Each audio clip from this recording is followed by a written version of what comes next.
I always thought the whispers at the bottom of the well were just the wind, until I realized they were calling my name, and I was the only one who could hear them. It started last summer when I moved to my late grandmother's farmhouse to sort through her belongings. The well sat at the edge of the property, overgrown with wildflowers and half hidden by the encroaching woods.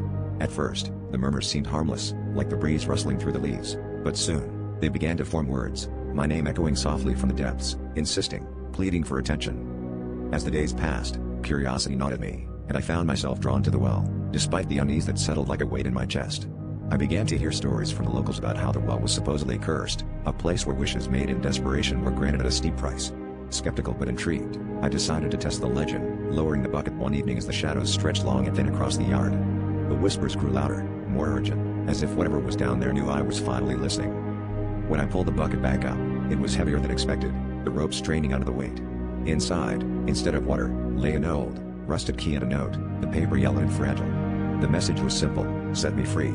A chill raced down my spine as I realized the whispers wanted more than a listener, they wanted a savior. My nights grew restless, plagued by dreams of a figure trapped in darkness, their voice a haunting melody of sorrow and longing. Compelled by a mix of fear and a strange, inexplicable duty, I returned to the well one final time. This time, the air was thick with anticipation, the whispers urging me on. I lowered the key, tethered to a thread of hope, and waited. The moment the key disappeared into the darkness, the air around me changed, the whispers ceasing abruptly. Silence enveloped the farm, and I knew something had been unleashed, something that had waited centuries for this moment.